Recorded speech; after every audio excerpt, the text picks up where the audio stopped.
Here we are on Spring Mountain, up above Las Vegas. This is, if you were heading towards Pahrump, Nevada, you'd have to go through Spring Mountain. They're doing a little construction up there, and I thought I would test out the camera.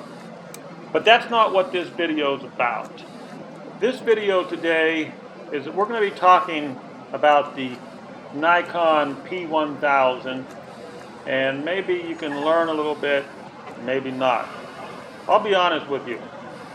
I am not an expert with cameras. I really like the Nikon P1000 because it's got this super zoom. All I have to do is put it on automatic and push the button, and that's what it was designed for. The P1000 was designed for amateurs like myself who, I cannot afford that $10,000 lens that if you buy a really expensive camera and you want to zoom that's equivalent to the P1000 zoom, that zoom lens would cost you $10,000-$20,000. Nikon knew that, so they marketed this camera to a person like myself who's willing to spend $1,000 and get this super zoom. But enough about me. Bottom line is, as you can tell, here I am, an amateur, and I'm zooming in on things that I was not able to zoom in on 5-10 years ago. This camera was not available. You've probably seen my video. I zoomed into the moon, and I'm an amateur. But again, I ran into a fella who knows a lot more about cameras than I do. And I picked his brain a little bit, and I asked him some questions, and he taught me a little bit, and I thought I would just share that conversation with you. Who knows? Maybe you learn something, maybe you don't. What I learned, I guess quickly, is there's a difference between the P900 and the P1000. P1000 is the P1000 can take raw images. I didn't know that. This camera expert took me to school and taught me about it. Oh, and one thing, say you want to see the end of this video. I'm not going to show the whole video here, but if you want to see the end of this video, go to my other channel. My other channel is called Recca, the Ruins of America. You might have already seen some videos on there. And sometimes I show a lot of footage that I don't show on this channel. And I'll show the finishing footage of this Spring Mountain construction, if it interests you. So now let's go to our conversation I had with the camera expert on the Nikon P1000. Now this is the D750. Now here I just wanted to put the cameras side by side to get a comparison of the size of the P1000. Now that's a pretty good zoom on that one too, huh? That's a 24-70, but it's a lot faster than most of them. And this is a much bigger sensor than what's in this camera. Oh, this has a bigger sensor? Way bigger, yeah. Now you were saying people were complaining about the P900 that you could not take raw images? Yeah, I'll show you on the menus if you want. Let's see. There's the go button. If you go to menu right here, image quality norm. See, they have fine, normal, raw plus fine. Now, of course, the 900 didn't have those, huh? It didn't have the raw modes at all. So that's one of the big differences. So if you do this, put it in that mode, that's raw plus fine, you'll find two images with the same number, and one of them will say JPG, and the other one will say NEF. That's Nikon electronic format, which is the raw image. And when you go to look at the pictures on the screen here, you'll only see the JPEG. But if you take the card out of here and put it on a computer, you'll have both of them, the JPEG and the NEF. And the NEF has got every bit of data that comes through the lens. I see. And the JPEG is a compressed one that the camera has decided what it thinks is best. I get it. So if you want to manipulate... Yeah, you have to use something like Photoshop or Lightroom or there's a lot of different ones. Some of them you can get for free and some of them cost money and some of them are real expensive. But you can get some pretty inexpensive ones to manipulate the image, and you go to the raw ones, you can actually correct for color balance and exposure level, and you can do everything. You can do one image focus here and one image focused out there, and you can combine them where both things are in focus in Photoshop. Some unbelievable It's stuff. just got a lot of stuff. If you're not going to do any of that, I'm going to put it back to raw or to fine images. And what I'm going to do though is I'm going to put it in fine instead of normal. You'll notice the difference. Oh, okay, that's cool. The images will be bigger. You won't get as many on the card. How big a card do you have in here? It's a 250 gigabytes. 256? 256, so. Okay, let's see. So, Yeah, the fine will give you better images. I wanted to take a look and see which card you're using. Well, that's a good card. that's a good one, huh? Yeah, that's a good one. And that's room enough to put a lot of images on there. Oh, yeah. It costs $200, the damn yeah. card. Yeah, I know. That's what I just bought. I just bought a 128 for my new camera. Do you use the black? I use Sony because they're the only ones that make the new card for mine. It's an XQD card. It's different than this one. Oh, I see. It writes 10 times as fast as this one. Huh. And they don't put them in these cameras, but Right. the images on the new one that I'm getting, this is, what is this, 20 gigabytes, 20 megabit, 20 megapixel images? Maybe 18 or 18 or 20? 18 or 20. Mine is 46. Ooh, that's the new one coming, right? Mm-hmm. Uh-huh. This is a neat camera. I like this.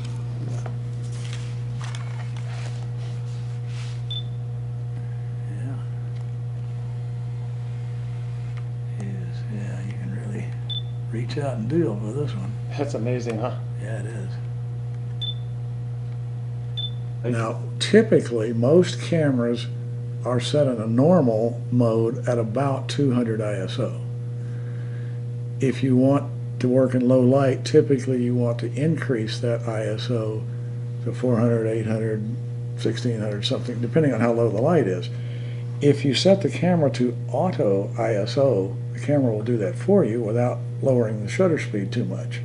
Normally, if you have it set at 200 ISO and you point it over in that corner, there's not enough light, so you get down to a 15th of a second and you get camera shake. But if you put it in ISO auto with a minimum of a 60th of a second shutter speed, it'll only drop to a 60th and then the ISO will start going up. Okay. So you have aperture, shutter speed, and ISO are the variables within the camera.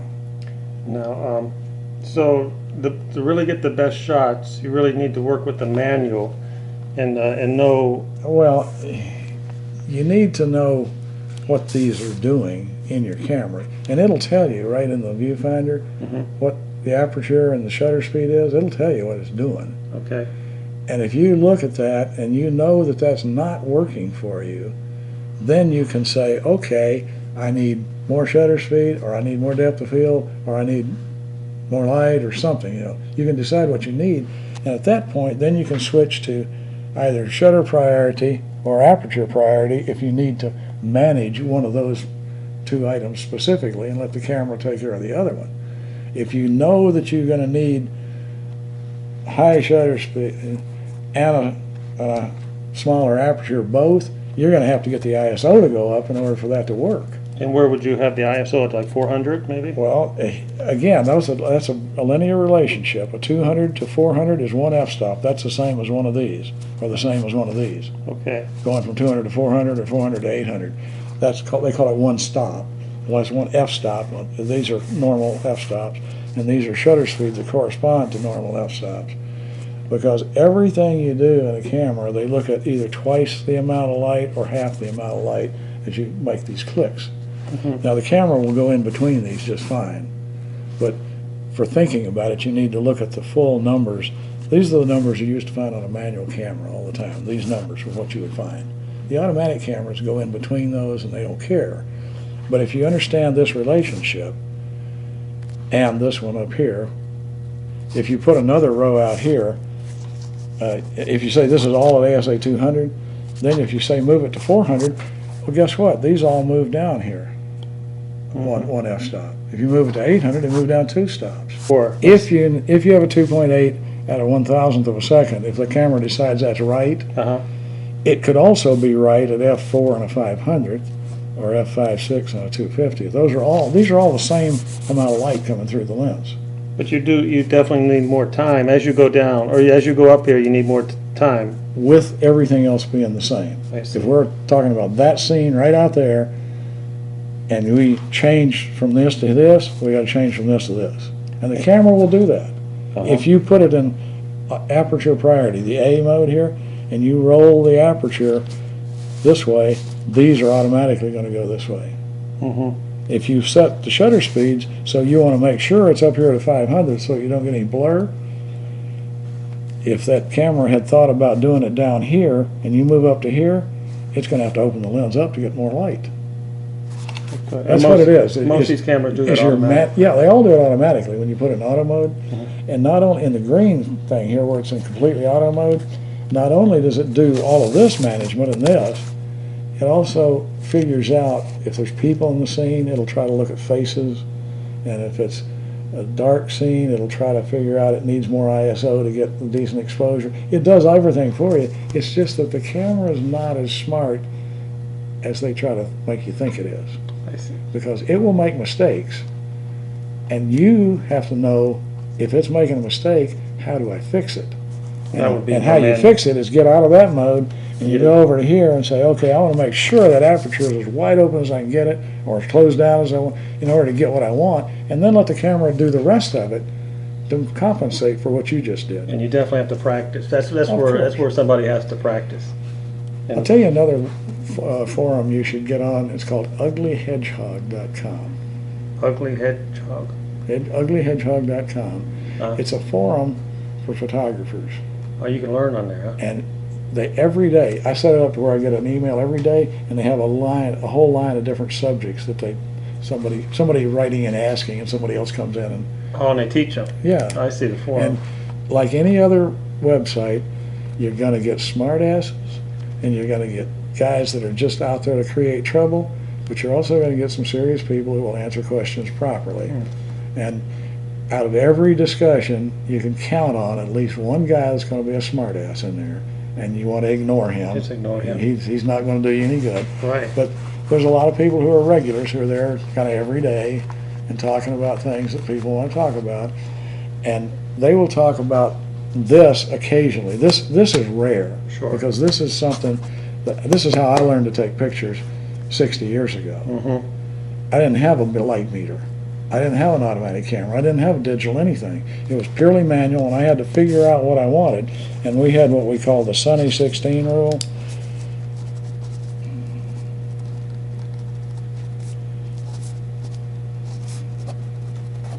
That means you set it at f16, and the shutter speed would be the same as the film speed. Like we used to get film that was called ISO 64. So I could use a 60th of a second for that film at f16, and that was the correct exposure if out there in the sunlight. That's the Sunny 16 rule. And you had to learn. That was one of the first rules you learned. That's the first thing you learned. If you're going to take pictures, you got to have some basis to know where to put these. I see. When the camera didn't do any of it for you. And so the Sunny 16 rule was a great way to do it. And then you go look in that shade and that little figurine out there in the shade. That's 2 stops below bright sunlight. So you'd have to go from f16 to f8 at a 60th to get the right exposure of that figurine because it's in the shade. I see, because it's in the shade. You have to That's 2 go from f-stops. 16 to 8. Yeah, that was 2 f-stops. I see. Well, if you get toward evening time, you get 3 or 4 f-stops.